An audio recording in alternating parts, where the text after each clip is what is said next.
Hello, GW, and welcome back to Colonial Crossfire, the top headlines. Coming to you remotely, I am Jessica Nix, and here is your weekly wrap-up. Famed journalist Bob Woodward released his expose book, Rage, about the Trump administration this past week. President Trump willingly participated in 18 interviews over 6 months. Woodward's first book on the Trump administration did not feature first-account interviews with the president. And Woodward received criticism from Trump about how the president was portrayed. Woodward has hours of audio recordings of President Trump, including a February recording of Trump saying the coronavirus will be more deadly than the flu.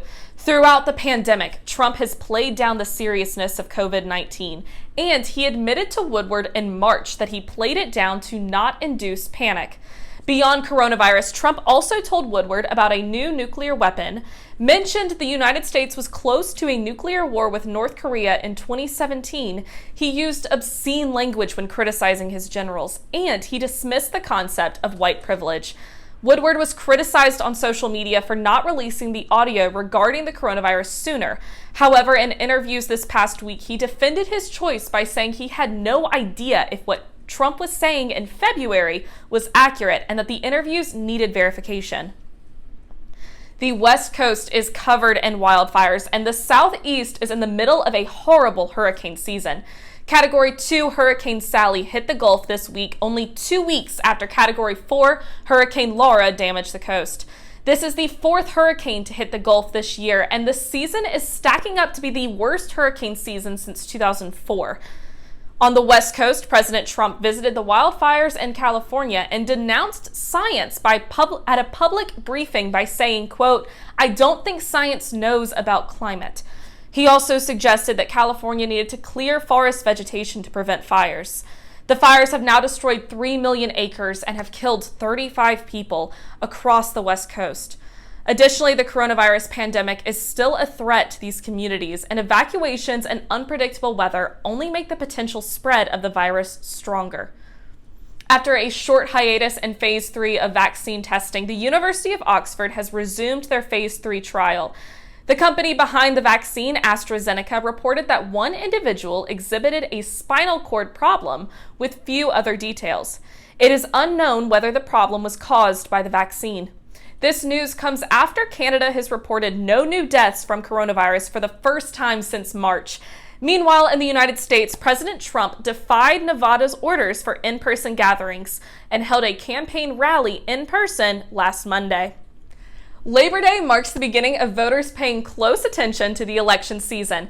We are in the home stretch to November, and polls are showing Biden with a solid lead nationally. In swing states that Trump won in 2016, like Pennsylvania and Florida, Biden holds a small lead among likely voters, according to a new Quinnipiac poll. Former New York City Mayor Michael Bloomberg has donated $100 million to the Biden campaign specifically for spending in Florida. On Friday, September 18th, Justice Ruth Bader Ginsburg passed away due to pancreatic cancer complications at age 87. Ginsburg was born in 1933 and became an icon for feminism and justice. Later in life, she became a pop culture icon known as the Notorious RBG. She was appointed to the Supreme Court by President Bill Clinton in 1993. She has had 3 different types of cancers but has rarely missed a day of work.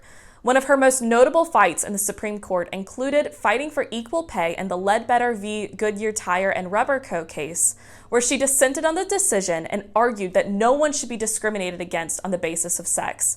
Recently, she was known for her fiery dissents as the court moved more towards the right. In 2016, when Justice Anthony Scalia died in an election year, Senate Majority Leader Mitch McConnell refused to let President Obama's Supreme Court nominee Merrick Garland have a Senate trial to be approved. Just last week, President Trump released a short list of nominees that he wants on the Supreme Court. Because it is an election year, McConnell has already announced that President Trump will receive a Senate vote on a Supreme Court nominee. In Ginsburg's last days, she told her granddaughter that it was her, quote, most fervent wish to not be replaced until a new president is installed. Thank you for tuning in to this week's top headlines. We'll see you next time.